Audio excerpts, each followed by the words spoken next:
Эртеңден тарта коопсуз шаар долбоору иштей баштайт. Учурда адистер көчөлөргө видео камераларды орнотуп, эреже бузган айдоочуларды каттоого түшүрүүгө билектирүү камынып жатышат. Бишкек боюнча эле 20 мындай көчмө аппарат орнотулат. Алар калаанын көп кырсык катталган, кооптуу делген көчөлөрүнө коюлуп, унаа кандай ылдамдыкта баратканын көзөмөлдөйт. Бул 4 частьтен турат: аккумулятор, треножка, сам радар и ноутбук. Ноутбугубуз бизде машинада болот, жаныбызда болот.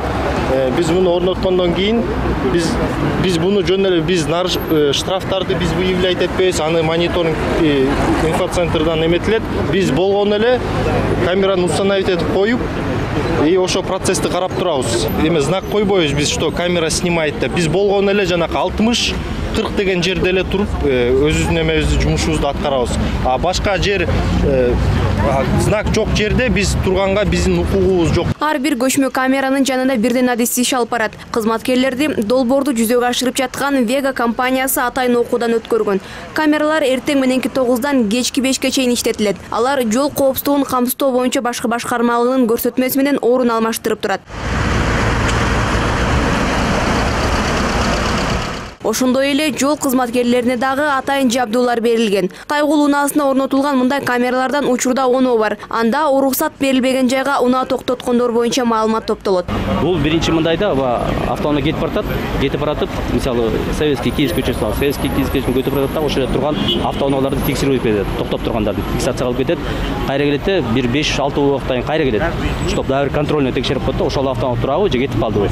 Эгерде ошол кайра кетип баратканда экинчи автоунаа турса дагы эле 10 мүнөттөн ашык токтоп турса, 5 мүнөттөн ашык токтоп турса, ошолордун нарушениясы как жол эрежесин бузган сыяктуу болуп маалымат жиберет. Ана биз болсо айдоочулардын дарегине токтом чыгарып, айып төлөшүн дарегине жиберилет. Жол эрежесин бузуп каттоого алынган автоунаалардын номуру алгач инфокомго жөнөтүлөт. Андан соң жол кыймылы коопсуздугун камсыздоо боюнча башкы башкармалыгы материалды анализдеп, айып пулдун өлчөмүн аныктайт. Ал 3 күн аралыгында Кыргыз почтасы аркылуу унаа ээсине жиберилет. Айдоочуга жол эрежесин бузгандыгы тууралуу кагаздар келген соң айыпты төлөөгө 1 ай убакыт берилет. Я также могу сейчас продемонстрировать, как работает портал государственных электронных услуг. Нам необходимо перейти к формированию запроса. Здесь ввести, соответственно, номер транспортного средства, а также идентификационный номер владельца, либо ИНН юридического лица, на кого оформлено транспортное средство. Далее мы переходим к поверке. Система говорит, что есть одно зафиксированное правило дорожного движения. Здесь дается общая информация, размер штрафа, в соответствии с какими кодексами, а также фотографии непосредственно от доказательной базы, как, где было совершено.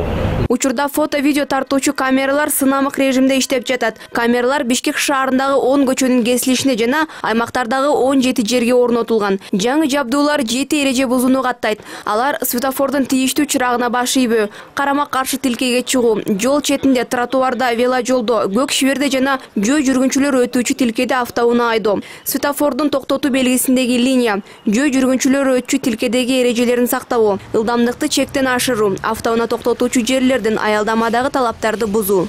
Бирок кала көчөлөрүндө орнотулган камералардын бардыгы эле бирдей функцияларды аткара бербейт. Алсак Байтык Батыр менен Акунбаев көчөлөрүнүн кесилишине орнотулган камералар жөө жүргүнчүлөр өтүүчү тилкеден эрежени сактабаган, жол чыракка баш ийбеген айдоочуларга көз салат.